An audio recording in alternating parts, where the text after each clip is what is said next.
Hello, good morning, good afternoon, good evening, whatever you're joining us from. This is part 2 of Python4Delphi developers, and I'll let Kerakos, am I saying your name close to right? You're getting better, actually. Maybe in the third one, it's going to be perfect. So I'll let Kerakos take it over.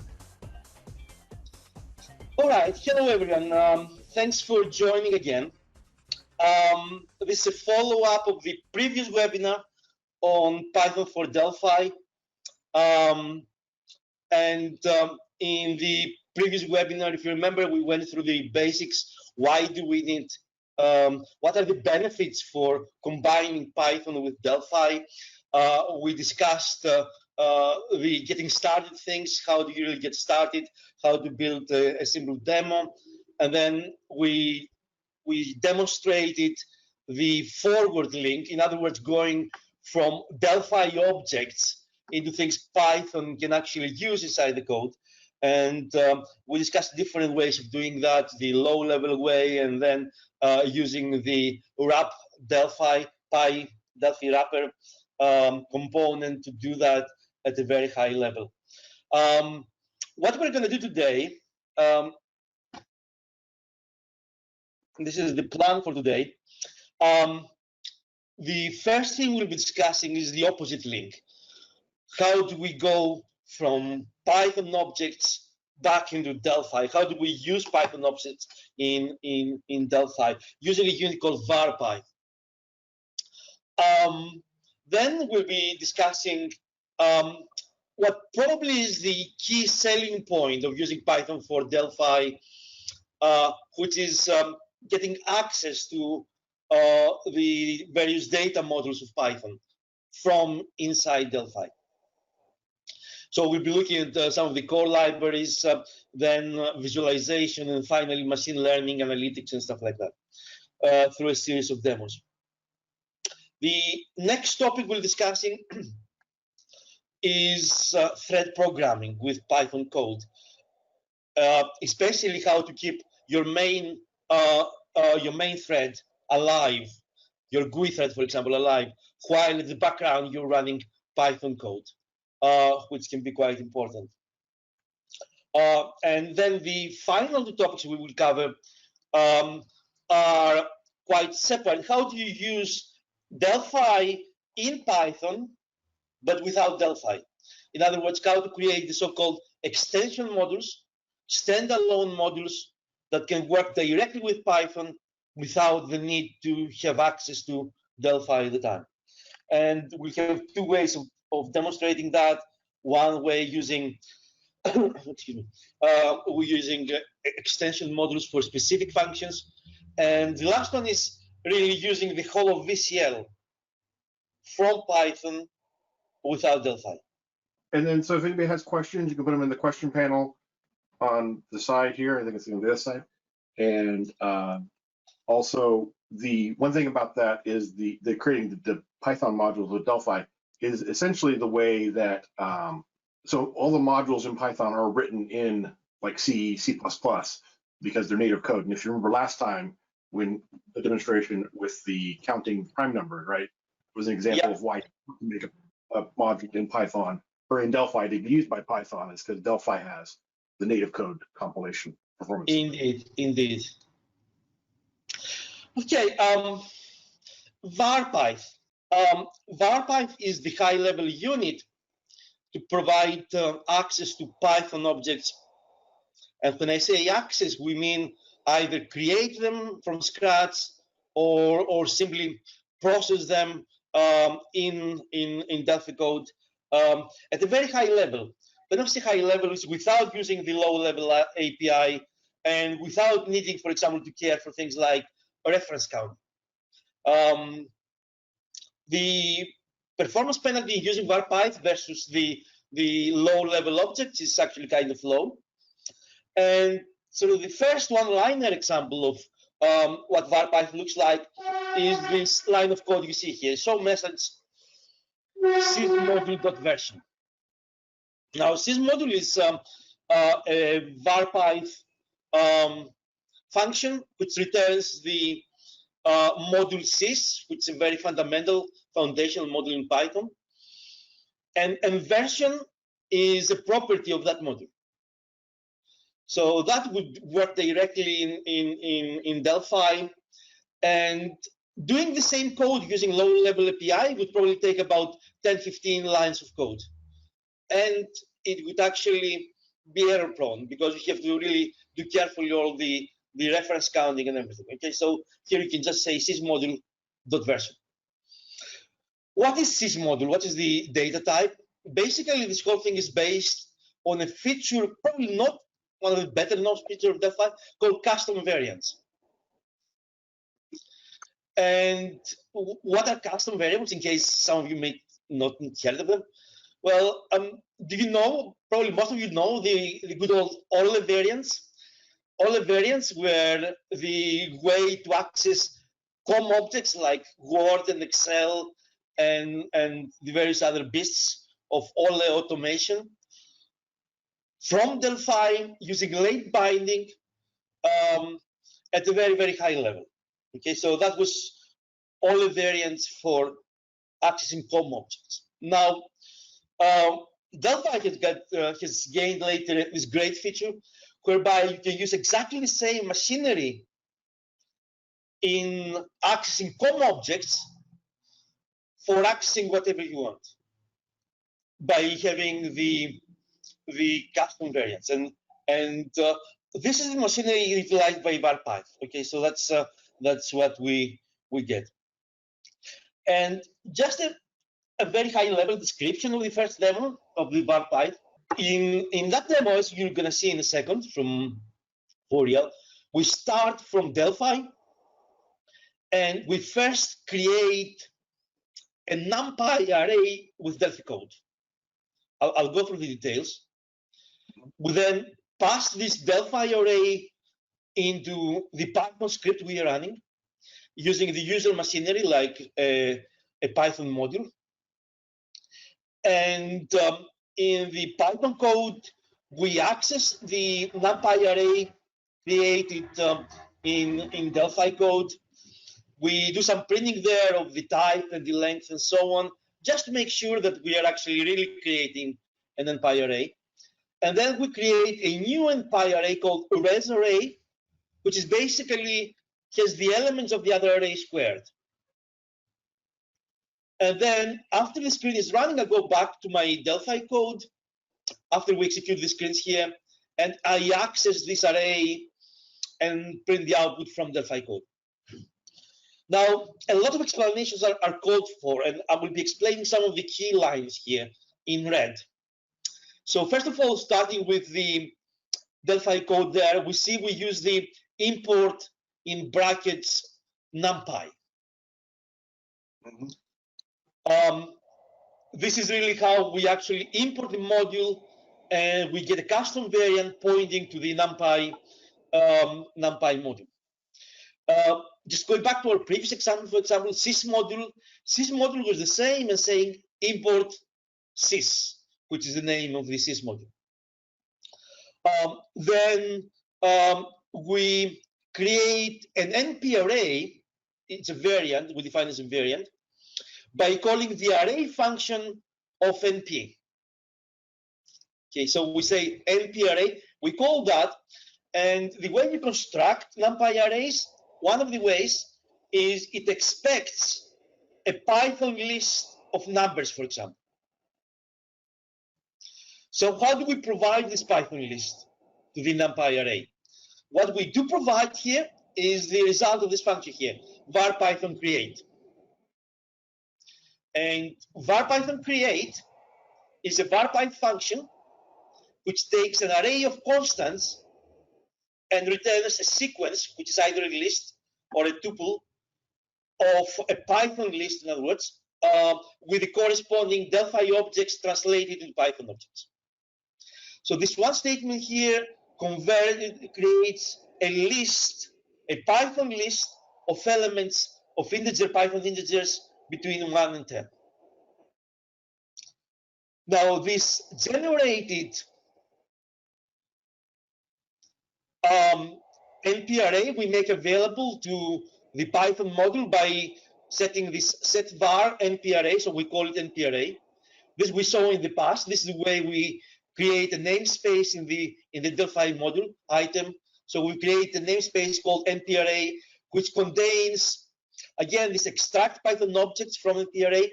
This is really the underlying Python object inside our custom variant. Now, if you go back to the Python code now, you see the Python module imports that array. It does the printing and produces the result array. And now I'm going back to the Delphi code executed after we execute the Python script, these two lines here. How do we access the res array created now by the Python code inside our Delphi code? This is the red line here, main module.res array. Main module is like the sys module. It gives you access to the main module, the module called __ main __. That's the naming convention in Python. And res array now, because we created that in the Python code, will be part in the namespace of that main module. So main module, the res array, will give us access to the result. This is also a NumPy array. And now this is something I kind of like here, is the way we can manipulate that. An array is a sequence. And we can manipulate that array by using the for-in construct in Delphi. Mm-hmm. So for-in, by using this VarPyth iterate with the custom variant pointing to a Python sequence. And what we get back, this V here is a variant, and we're simply adding the values here one by one to a list box. So that's the whole demo. Makes sense. So the first two lines up there, import NumPy, and then by Python, VarPython rate is where you're creating something for Python to use. So you could go on and call other NumPy routines at that point with that array? Absolutely. Yeah. I could use the whole Python script in VarPyth. Yeah, okay, yep. So I could really do all the statements here very easily inside Delphi without really running a script. Right. So what this allows me to do is if I was to find some code somewhere online, some Python code that said, this is how you do this complex mathematical thing with this array, I could say, okay, I'll get my array in Delphi, I'll take that Python code and do all the processing on it and then get the results back in Delphi again. Correct. For example, you could have a Delphi array, you convert that to a NumPy array at the start of the method, do all the calculations, and then convert back the NumPy array to a Delphi array. Yeah. Yeah. So if I found something, you finish with the Delphi array in between and get all the NumPy stuff. Yeah. So if there was like a sample code of like a machine learning system, and I wanted to provide the input from Delphi and then the output back into Delphi again, that's exactly how I do it. Exactly, Jim. Yes. Let me just now share my Delphi screen here. So you see here the Python code, not very long. You see here the Delphi code is also minimal, a few lines of code here. I'll just run it and show you what happens. It's the exact same code we just saw on the slides. Indeed, it's exactly the same thing, yeah. All right, so this is my code.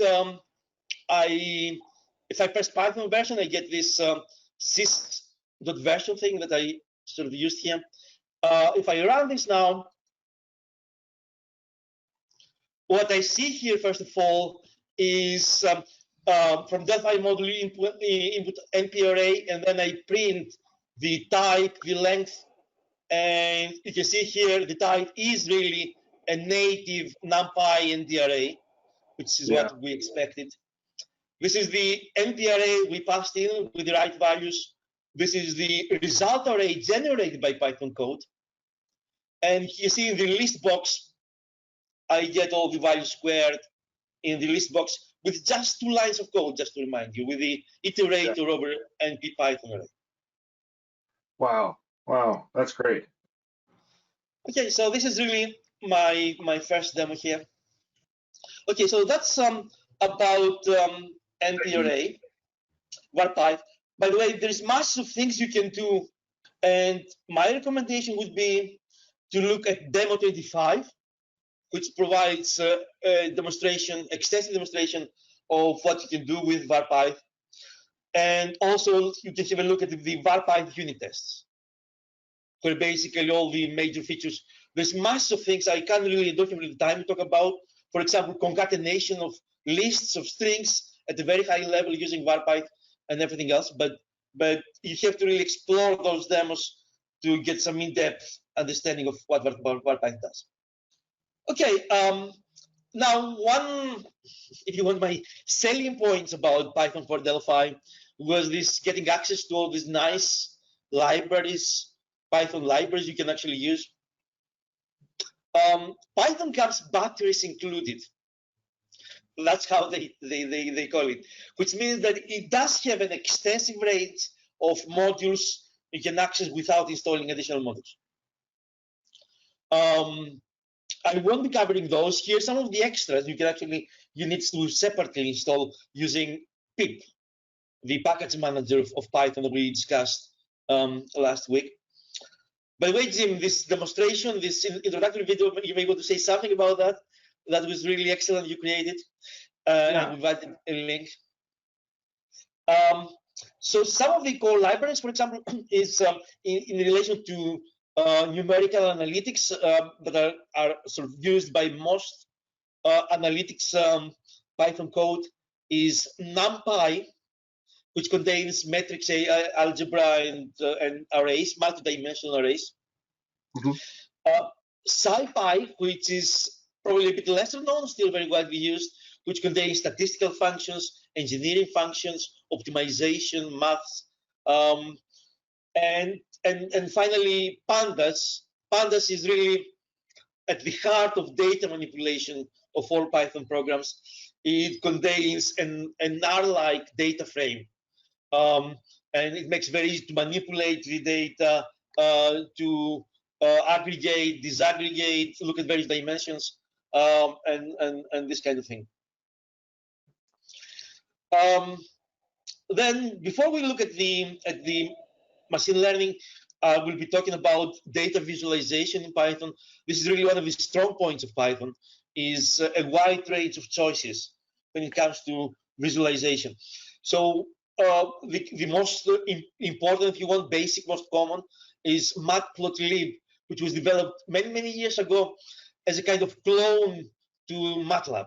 For those of you that know MATLAB, it was aiming to really replicate or this very high level creation of graphics using arrays and everything else. Matplotlib comes with a range of backends. You can actually show the output with using tkinder, using Qt Windows, using a web backend, and so on. Seaborn is a high-level statistical data visualization built on top of Matplotlib. And then you get a range of modules here which aim to provide interactivity to the generated graphs. And when we say interactivity, for example, you have controls, and by changing the controls to change the shape of what is displayed and everything else, filtering the graphs dynamically. And I will be demonstrating here 3 of those, I list. The MPL-D3, which adds to Matplotlib interactivity. So, and then 2 standalone ones. One is Bokeh, and the other is Altair. Altair is kind of nice as well, probably the nicest in terms of the way you develop the graphs, because it's based on the idea of visualization using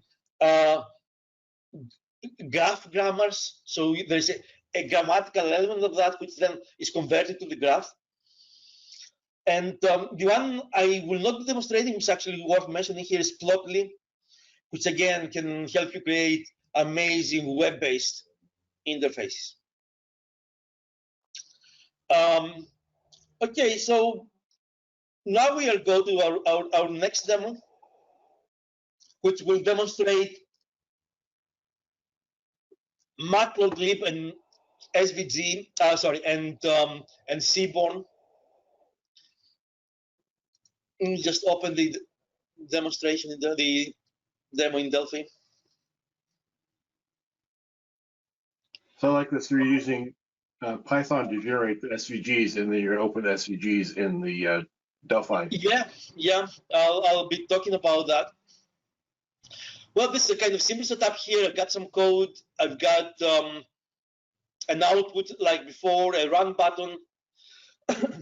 And then Yes. I'll talk about this control on the right here. And then I have some code here which uses matplotlib. Okay. Let me just run this directly. There isn't much to say here. Very little code here, as you can see. Let me just show the code. This is all the code I have here in the module, which is about 10 lines or something. Now, the first example here with matplotlib,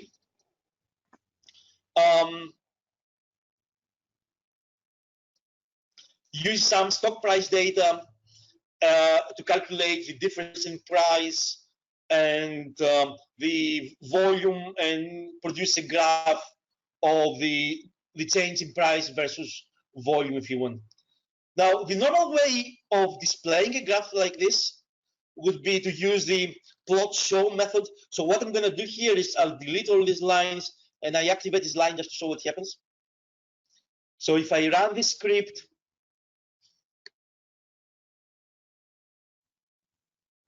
I get this graph that you see there. This window here, this is all quite nice. But this window is not really integrated into your application. In fact, this is a window, the backend I'm using right now is the Qt backend, Qt5. And this is a Qt5 window on top of your Delphi, which is in no way integrated. Right. If you do want to integrate plotting into your Delphi application, my suggested recommendation is to use either, for example, you can export the graph to a PNG, which would work pretty okay, but PNGs have this disadvantage, they don't scale well. You produce the PNG at the given resolution, but there is no scaling here. So what I'm using instead here, and what I'll be demonstrating, is using the SVGs. SVGs, or scalable vector graphics, as they're called, is a great way to represent diagrams and graphs. And fortunately, matplotlib allows us to save the graph as an SVG, which I will be demonstrating by plotting in the control on the right here. This control is an SVG image from the library I mentioned in my slide earlier on. This is the SVG, what's the name, is SVG image list controls or something. I can't remember, but the list is there, the link is there. By the way, I put quite a bit of effort on that library as well, in optimizing the Delphi code for rendering SVGs. But let's just run the code now with this representation. Notice that I've actually exported the SVG image. Look at the first line here in the top. From Delphi module import SVG image. SVG image is the image control on the right, and my Python code writes directly the SVG onto the control. Let me run this now, and you see now this graph is nicely integrated in my application. You see that it scales pretty well here. Yeah. Okay, so now the output of the matplotlib is very nicely wrapped into my Delphi application. Okay. The second example is using Seaborn. We're using some data about penguins.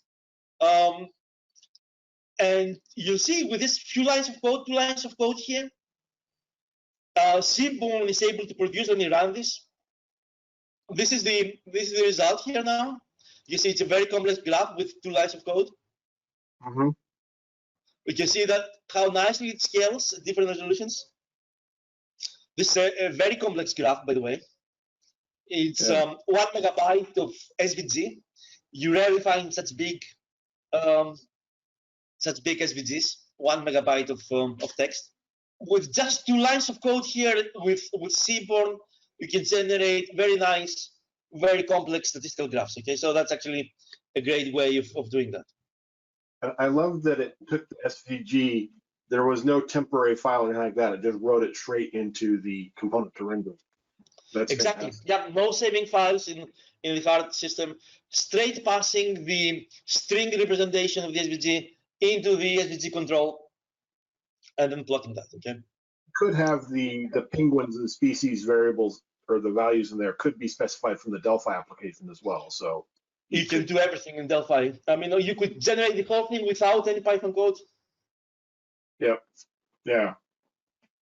This one is very easy, just 2 lines of code. So with VarPyth, you can do the same thing without running a Python script. And with the SVG, you could also have components to zoom in on that beyond the just. You can create those. The basic control here, it just shows an image. Yep. Yeah. But you Fantastic. can zoom in and out and so on. Yeah. Okay. The next demonstration here is about interactivity. And for that, I will be using the new Edge control, Edge browser control, sorry. Let me open the new demonstration here.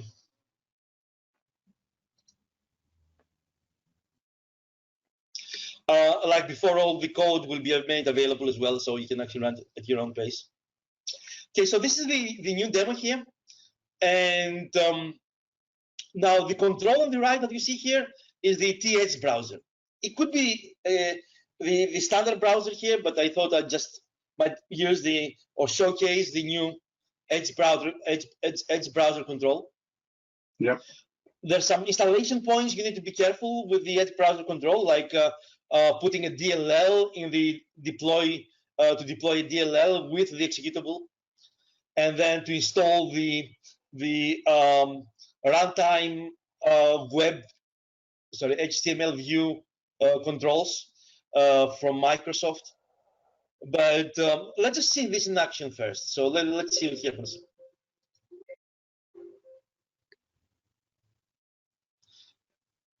So the first thing I'm doing here is I'm just doing a matplotlib demonstration, but then I'm using this module MPLD3 to add some interactivity here. So let me just run that and see what happens.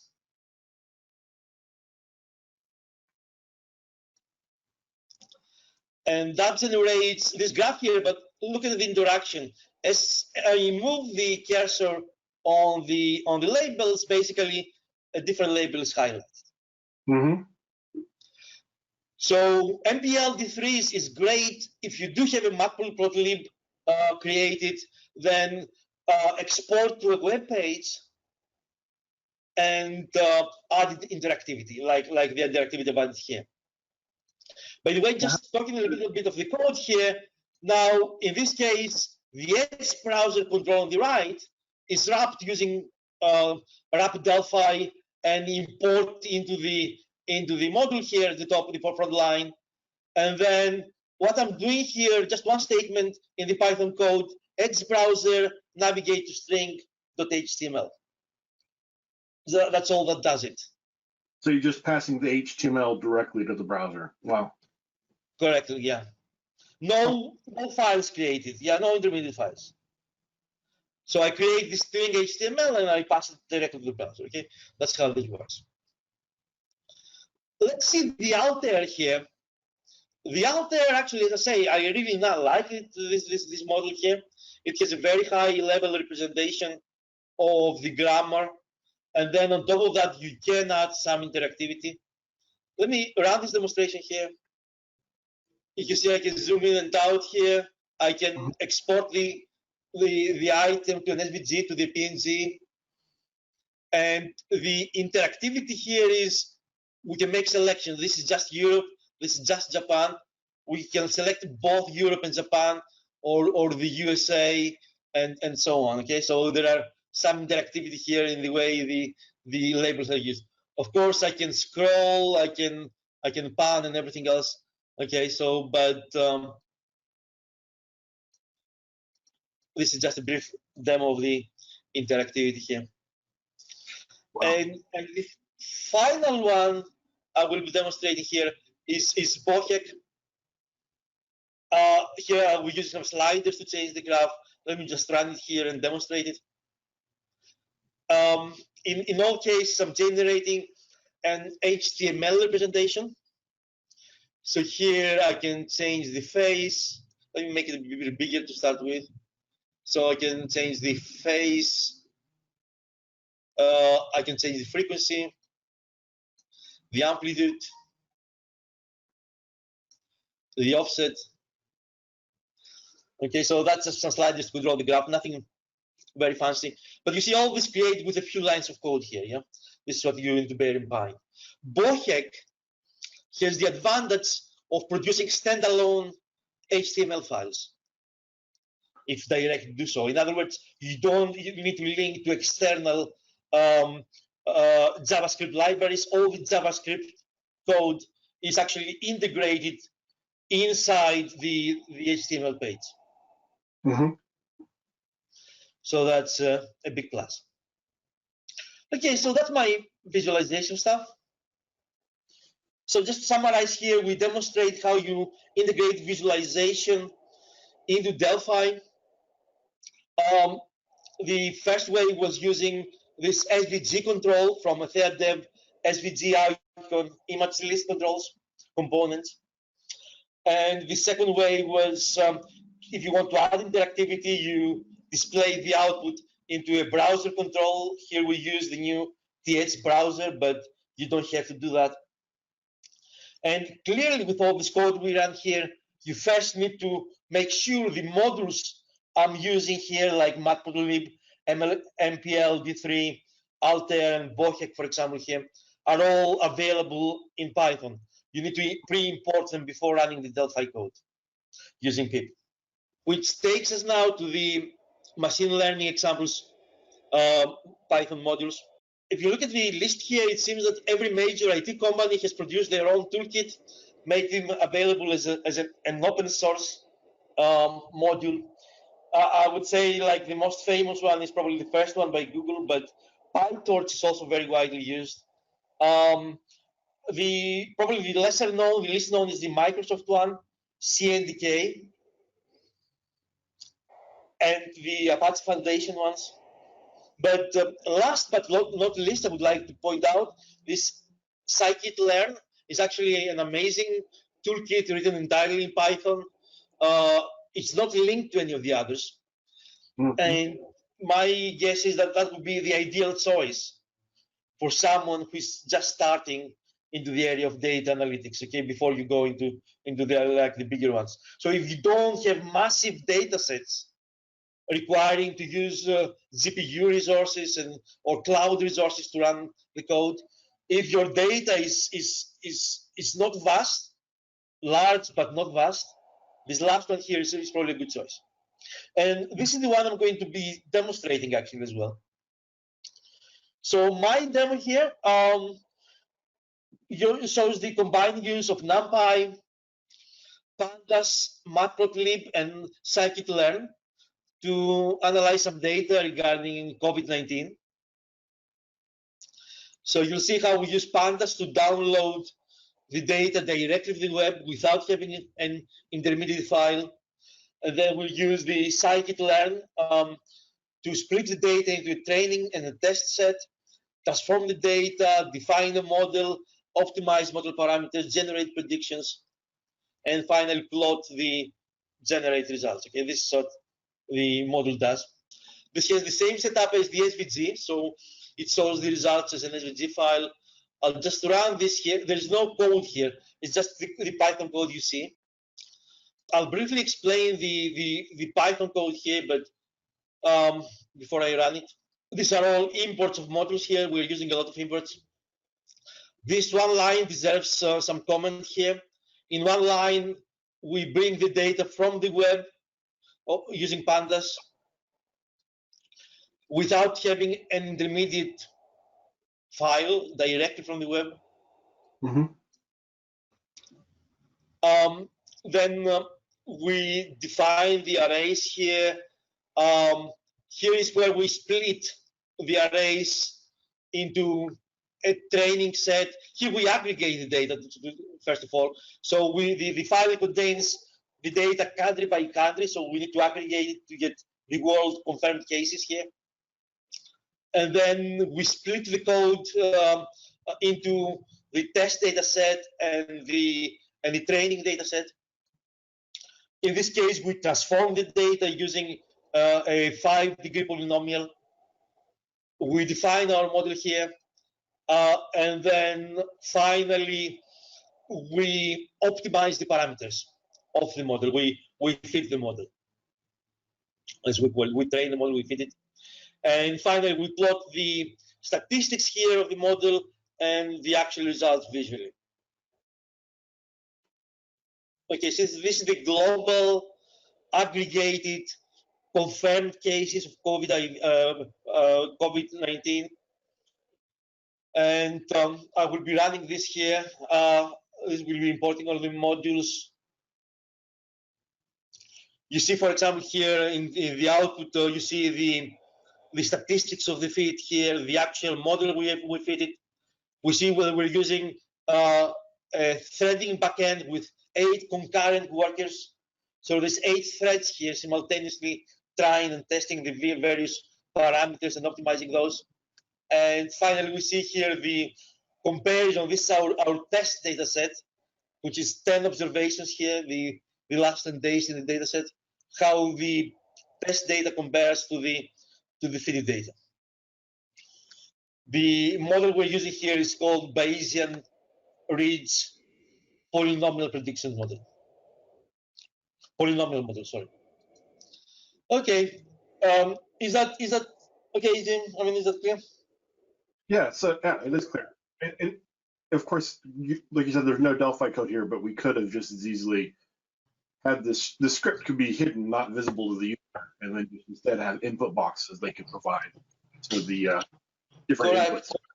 And yeah, as I said, in fact, you could do everything here with VarPyth and not have a Python script if you want. Great. Now, the next thing I'll be demonstrating here, when you run Python code from inside Delphi, this is running in the main thread, which means that while the code is running, basically your main thread is not available. Okay, it is blocking the main thread. Mm-hmm. If you're running short scripts and so on, this is not a problem. But if you have long-running scripts, this obviously is not desirable. Okay, so basically, how can we avoid this problem? You can avoid by running your Python code in a thread. Now, threading in Python is a kind of complex issue. The first thing you need to realize here is that Python is inherently single-threaded. It has this global interpreter lock, the GIL, the famous, infamous GIL, which means that in order to run any code, you get to get hold of this lock.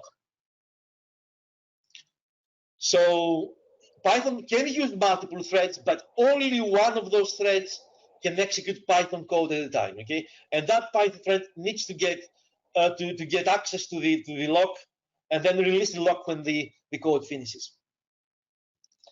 Now, this getting the lock, releasing the lock machinery, it's actually wrapped in Python4Delphi into a component called tPython thread.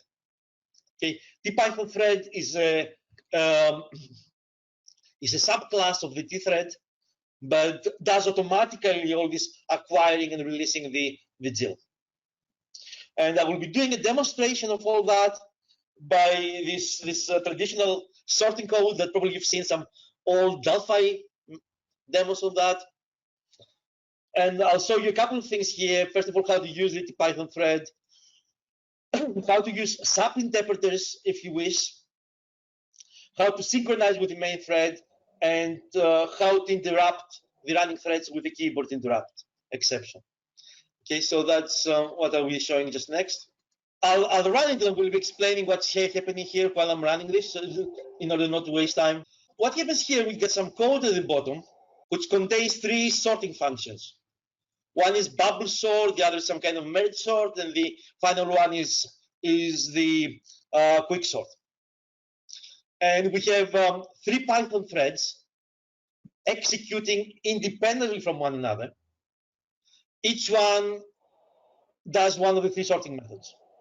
Each one executes Python code, for example. Okay, so the first one executes sort function 1, the second one executes sort function 2, and now if I run this with either 1 or 3 interpreters, it doesn't matter.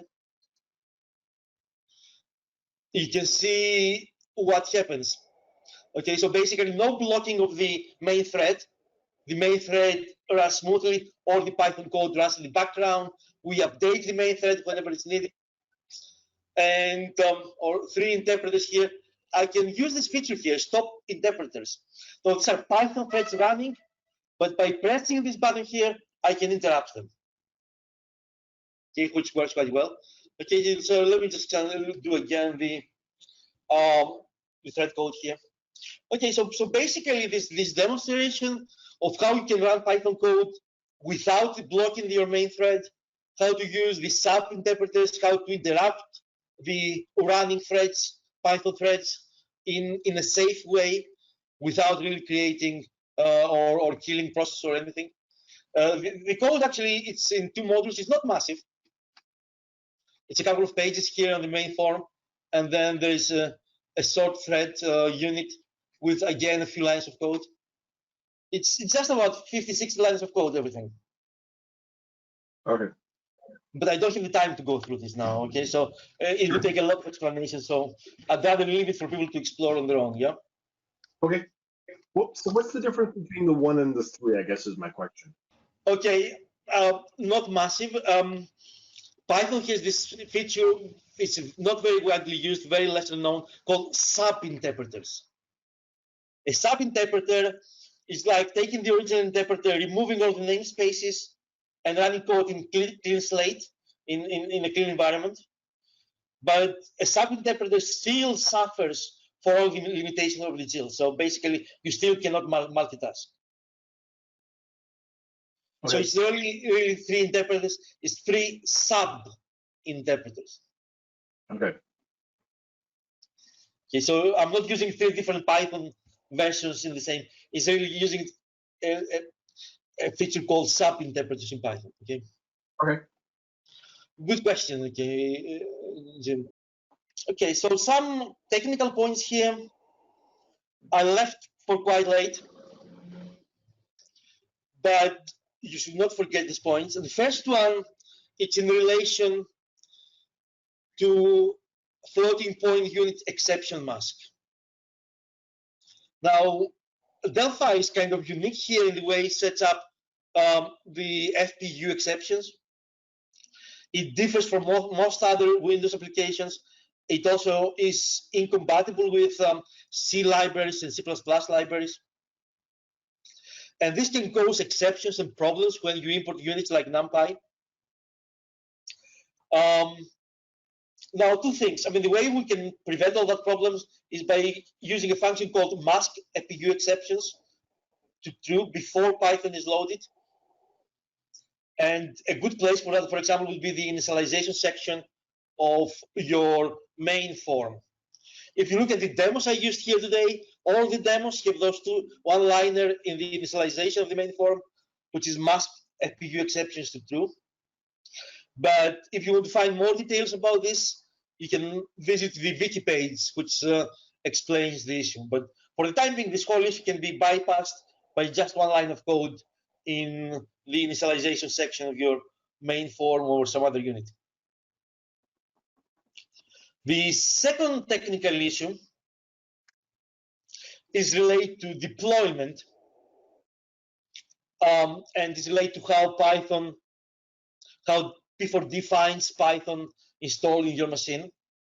So by default, if you use last installed version, P4D makes a good effort to look at the registry, find all the relevant places where the Python version may rely and use that.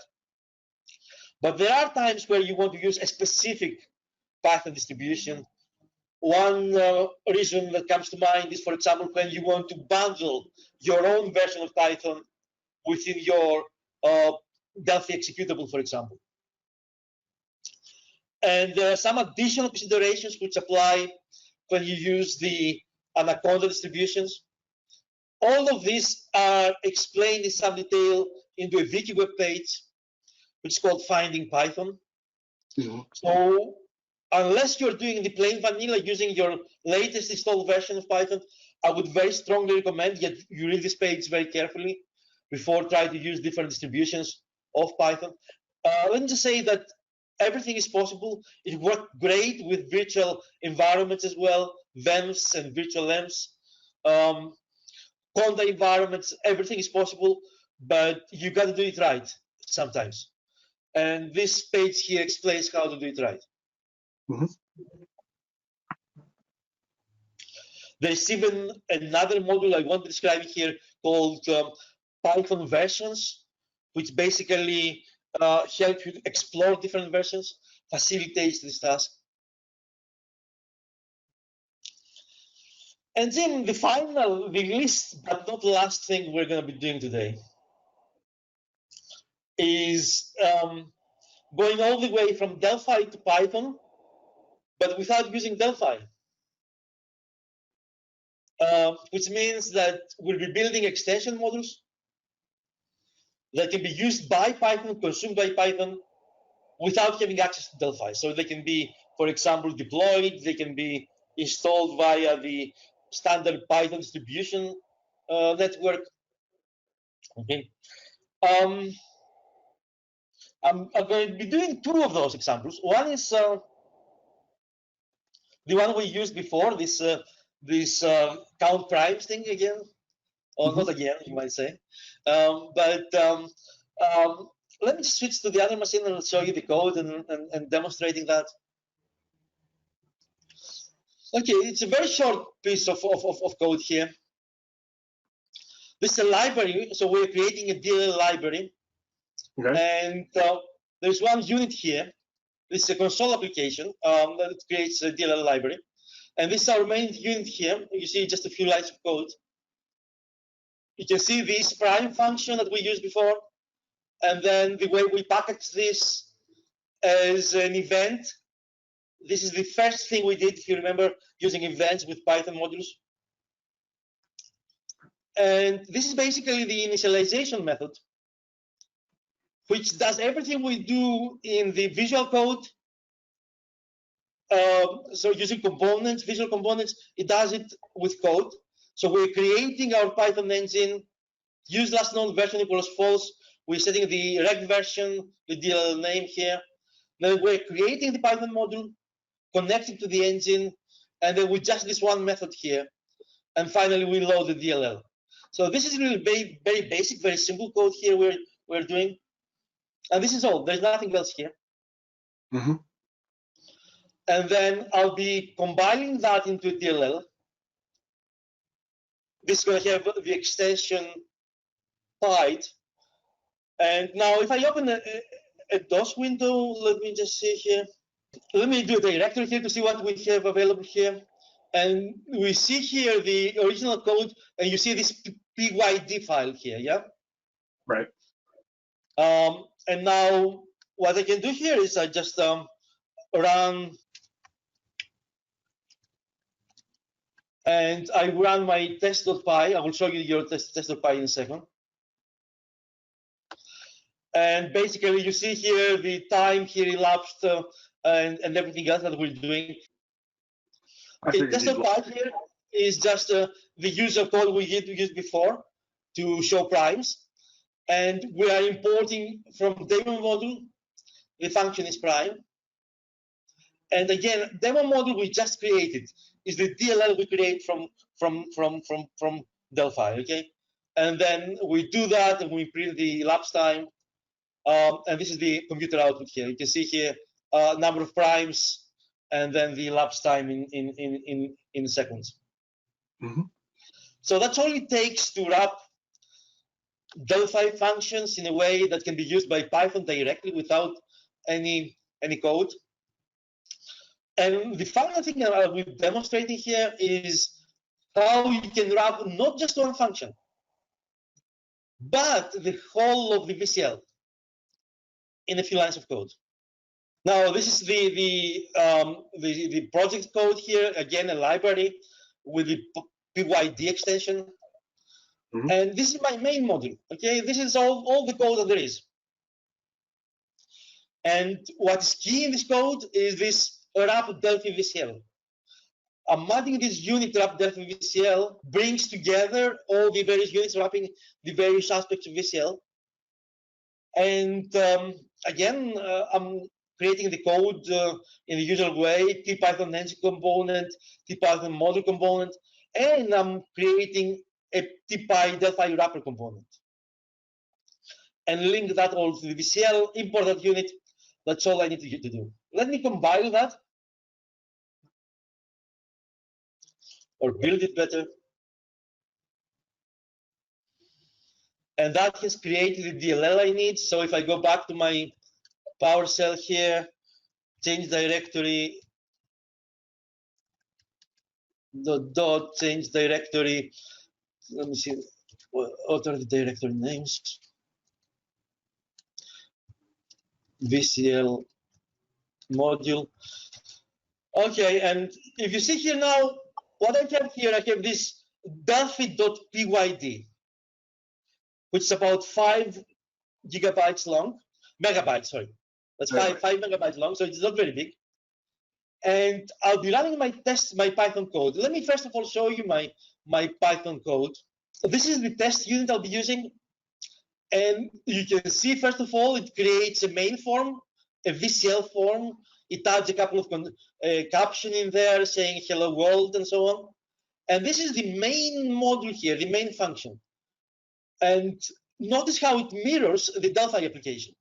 Application initialize, application title, and main form show, application.run.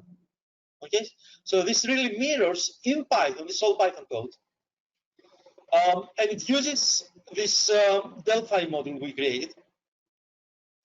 So let's just run this Python code again without having access to Delphi.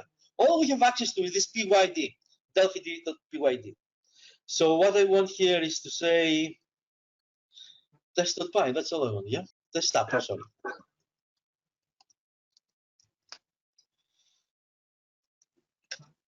And this is my form. It's generated from Python code. I could have added lots of controls here, interaction, Python events. And it's developed and used just with this PYD. No Delphi available or used in running this demo, yeah? Yeah, I looked at the other Python visual libraries like tkinter and qtpy, and none of those use native Windows components. They all use like TickleTK or Qt or something like that. So that's actually really huge that you can use the VCL and get native Windows controls from Python. You could also use FMX actually as well. You could do the same wrapping for FMX and use that in Linux and everything. That would open more opportunities actually, I think. All right, but Jim, that's it. Finished. That's all I have for today. Fantastic. There's a summary here, which we can recap, but you've seen all this. Basically, I tried to make a case for using Python with Delphi. Great synergies, best of both worlds. And then I'll try to show and demonstrate how P4D makes this easy. Makes this easy in many different ways. First of all, easy to access the Python DLLs and the low-level components. Very easy bi-directional access. The one way with wrap Delphi, the other way with VarPyth. It's all very high level, very easy to use. And finally, we demonstrate how you can use Python4Delphi to create extension modules, or even wrap the whole VCL into a single dynamic click library. That's all I wanted, guys. Thanks very much for listening. Fantastic, yeah. So we'll go ahead and do questions now. First of all, there's a lot of people commenting here. This is amazing. Thank you so much. Very useful, good information. So just want to pass that along. Make sure you saw that. The question here about wrap FMX. Now you said that you should be able to wrap FMX as well as VCL, but I looked in the source code folder and I didn't see a wrap Delphi FMX. Is that just a process for us to do on our own, or is that someplace else I'm just not seeing it?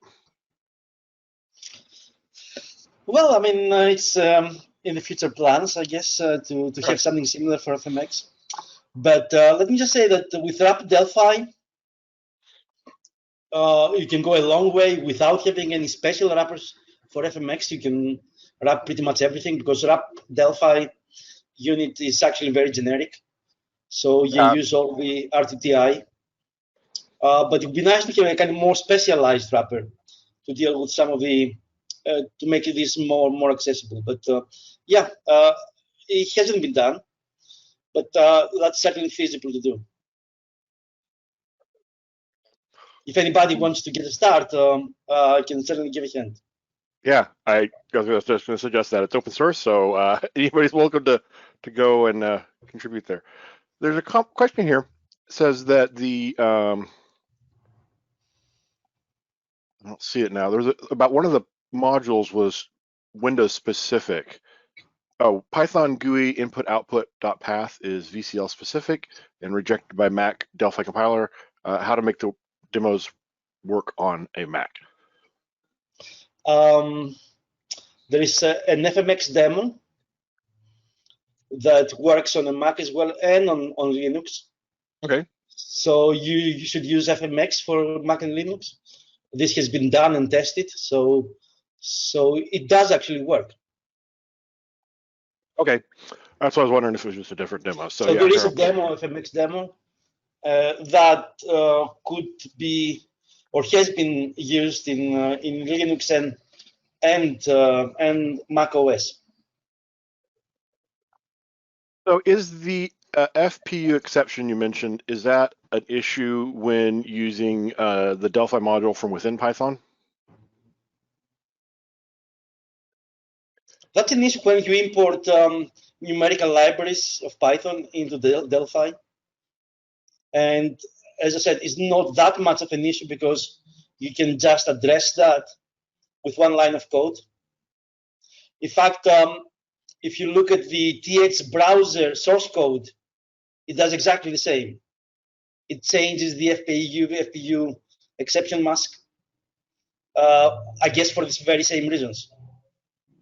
Can one read or create data frames in the type that are used in Pandas module in Python? Can one in Delphi assign or otherwise copy them to ordinary arrays? I think you demoed more or less that, didn't you? Yeah. So in the same way we create Numpy arrays, we can create Panda frames, and we can manipulate those, get the values into Delphi structures, and or the opposite way, put Delphi structure data into Pandas data frames. So yes, I mean, it's absolutely possible and not very difficult. Yeah. It's interesting, as I was watching this with you, is I realized, you know, what you're demonstrating, and then you explained it, and then it's like, oh, so you can actually go like over here and do this, like no Python at all, or more Python, less Delphi. So it's a very, very flexible. It's really, I think you said anything's possible, just gotta make sure you do it right. Question here, what unit must we use to get access to the import method? VarPyth. Oh, VarPyth, yep, they commented, oh, I found it. When sharing lists or tuples between Delphi and Python, does Delphi assume that all elements are the same data types, as is the case for NumPy arrays? I mean, first of all, lists are what do you call it? They can have different data types. I mean, obviously, you can use strings, integers, anything you want inside a list. So it is, and the way you create them in VarPyth, you have an array of constants. If you are familiar with array of constants in Delphi, they can be of different type. So you can create them directly. NumPy arrays, on the other hand, they have a specific data type. So they can be all integer, all string, all floating point. So it depends on the structure, but in general, you can do anything. You can do in Python. You can do it with VarPyth in the same way. Okay, great. Polymorphic. That's the word I was looking. So lists are polymorphic structures. Yeah. So William says, congratulations, Kyriakos. Your content is fabulous, and you are an incredibly effective presenter. Specific for new users, your presentations are especially noteworthy and will surely prove helpful to the wider adoption of Python4Delphi. Thanks from all the community for all your exceptional efforts. So.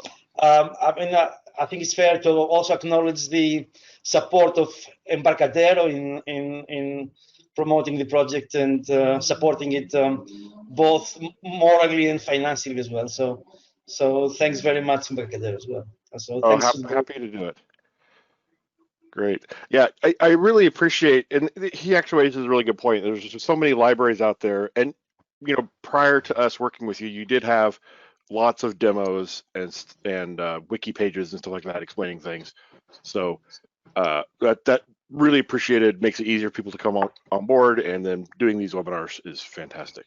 Jim, it's worth mentioning that the source code is already in the GitHub repository under tutorials, and obviously you will be posting the replay and the slides pretty soon. The slides are in the handout section right now, and then yes, the two samples from today are in the GitHub.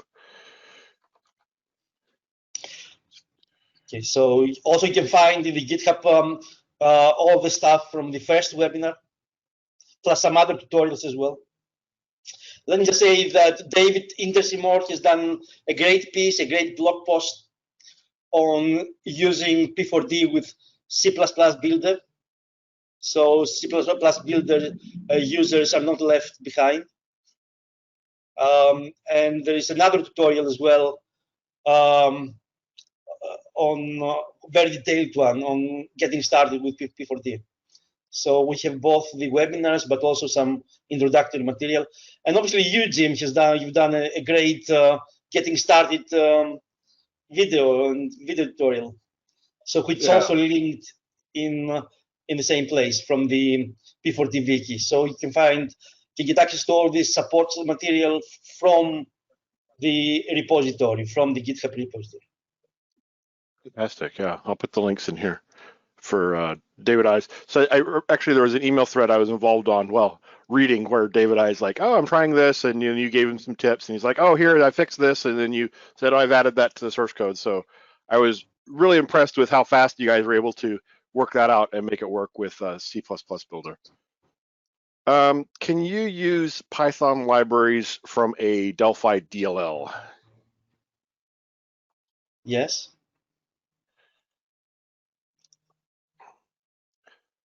Lots of more comments about thank yous, very inspirational.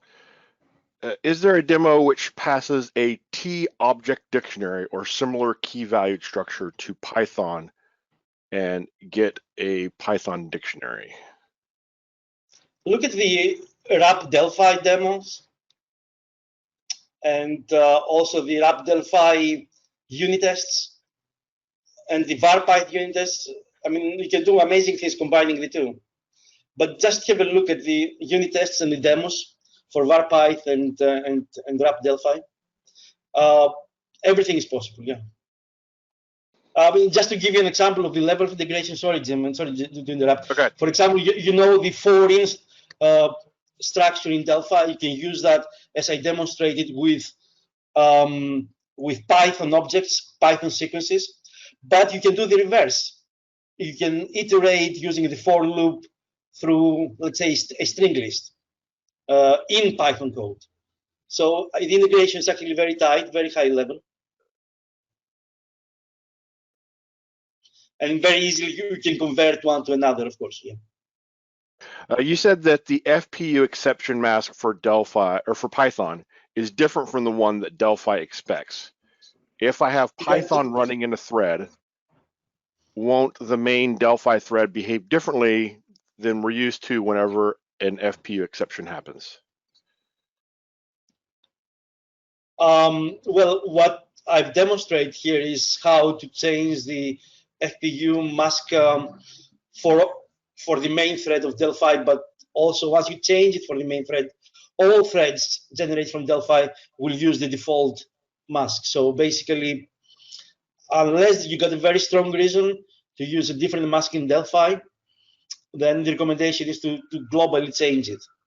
You could, of course, locally change it if you want as well, but then you need to be careful to store it and restore it and so on. Okay, so it's your choice. But what I have demonstrated here is just changing it in the initialization section of a unit, which basically, if you go back in the source code and see how the FPU exception works, once you change it, that becomes the default for everything else. It's not your only choice. And if you don't use Numpy, you don't need that. If you don't use numerical Python modules, you don't need that. That's why it's not done automatically for you. There's a question here. It says, in case of future questions, who or where to contact? Is there a forum or community? I guess they can post issues on the GitHub. But what do you have any suggestions or recommendations for where people should go to post questions? Actually, that's one thing which is missing now. There is not a public forum where people can post questions and get answers. I might actually do one under Delphi Praxis. They have these third-party sort of sections. So I will see whether I can set up a kind of subsection of Delphi Praxis. That's the forum I'm mostly active at and use. So I think that would make sense. A short manual with usable methods and short descriptions that are available in the package would be nice. Yes, documentation is always hard to chase. There's a lot of interest right now, and hopefully we'll get some people start contributing stuff like that. But let me just say, on the other hand, nowadays there's plenty of support material to get you started, to go deeper, lots of demos to look at, and lots of ideas to get from. So basically, it's not that bad at the moment. Actually, it looks pretty good right now. There's always can be done more documentation of every single function and method, but I think there's enough to get you started, actually.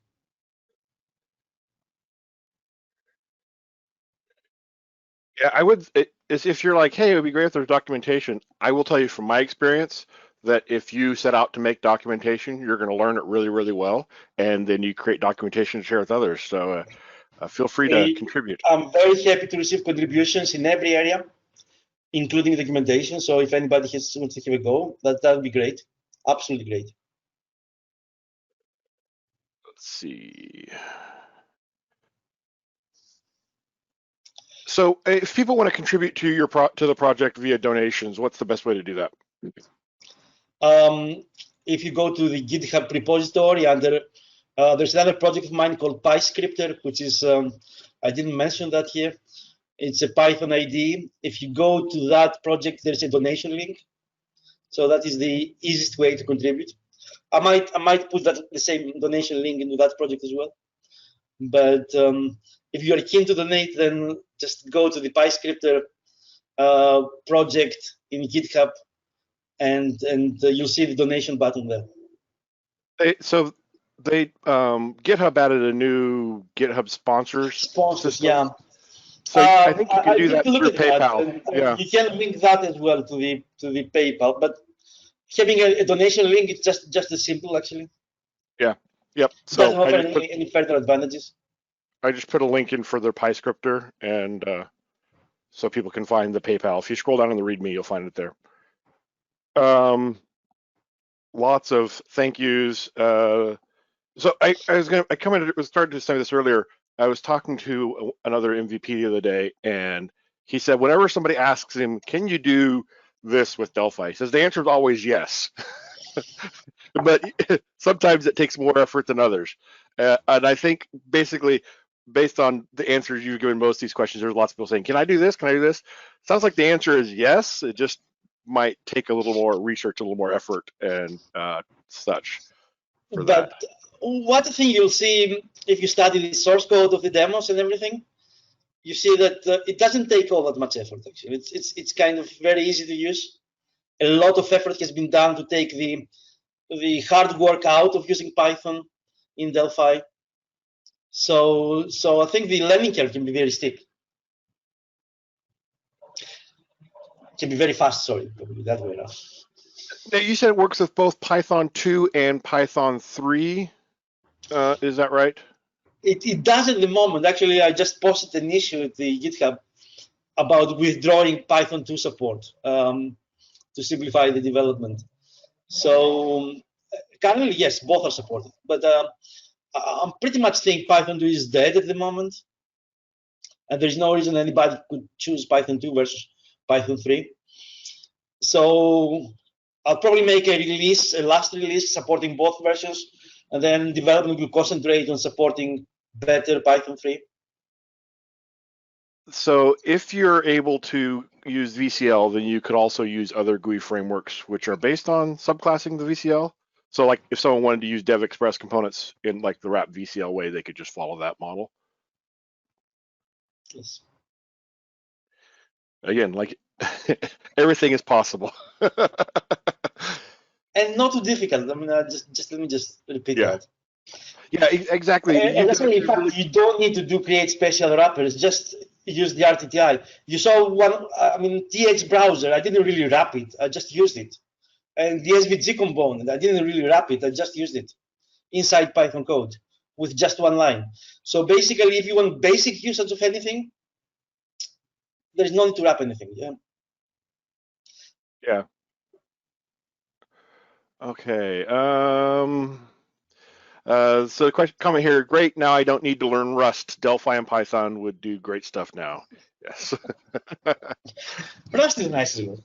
Yeah, there's nothing, and you know that it's interesting. As I was talking to some other people have been like, I don't need Python, and other people are like, oh my goodness, this is amazing. So you know, certainly whatever you're looking for, you want to accomplish, you know, it's great to see this as a shows you how you can do the combination of things, however, whatever it is you need to accomplish.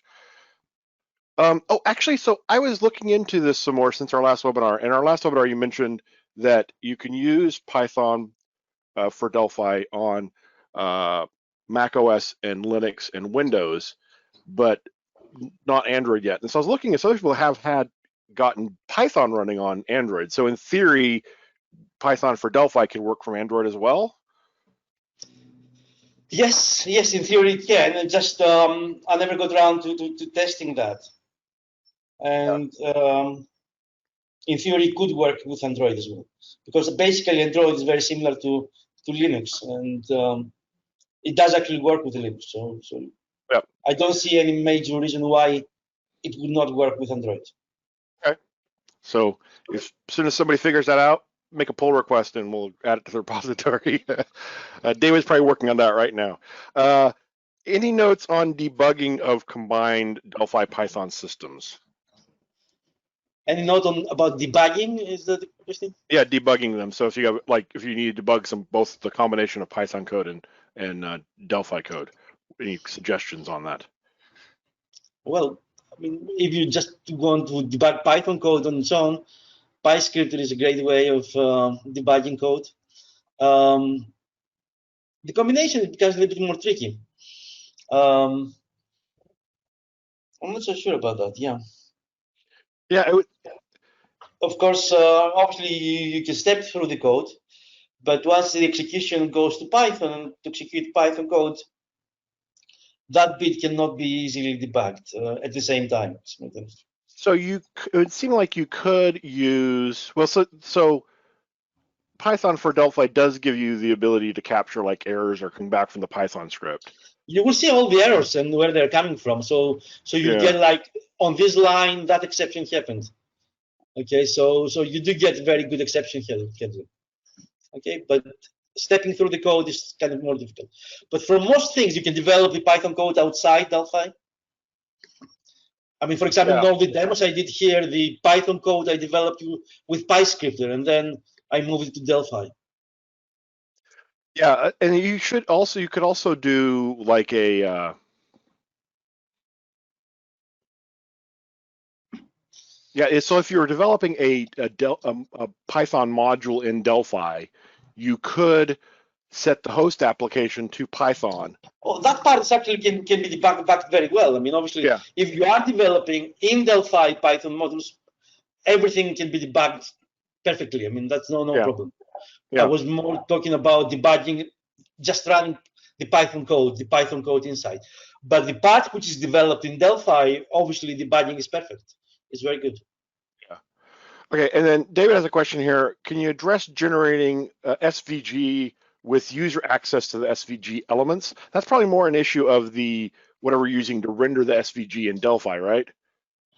Yeah, I think the user means to get access to the inside of the SVG, like understanding the parsing of the elements. Yes, you can. I mean, if you look at the actual SVG image, again I forgot the exact name of that library. The TheaDev library. They have 3 backends for SVGs. And some of those web backends, like the Delphi, as well as the Direct2X, they support looking into and manipulating the inside, the elements of the SVG. So the answer is yes.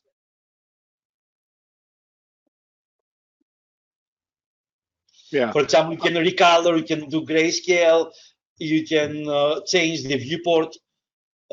If you know about SVGs, you probably know what I'm talking about. So yes, these libraries are pretty complete libraries.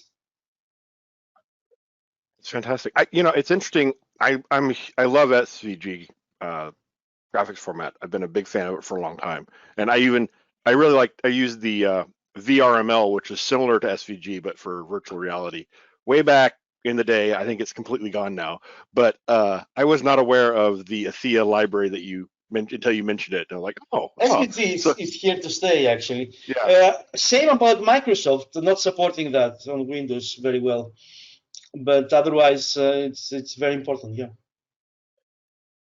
it's unbelievable that Microsoft doesn't offer any support or very limited support for SVG.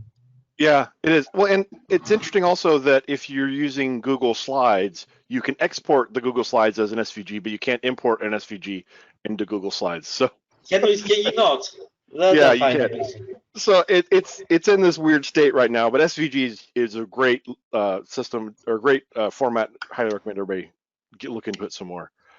Okay, fantastic. Thank you so much for this, and we're going to go ahead and wrap this up. I do have another meeting I have to get into as well, and we're well past top of the hour. So thank you very much, Jim. I mean, obviously, thank you for organizing this whole thing. Oh, my pleasure. And giving me the opportunity to communicate the Python4Delphi library, advertise it, promote it. Well, and hopefully clearly there's a lot of interest, and so hopefully we'll find a way to do some more. I know you put a lot of effort into this, so this is we got enough for the time being. Yeah. All right, lots of people commenting. Thank you. This is fantastic. Learning lots. Great, good information. So good to hear. Fantastic. All right, take care, everybody, and thanks a lot. And we'll see you later. Thanks, guys. Thank you very much indeed. Bye bye.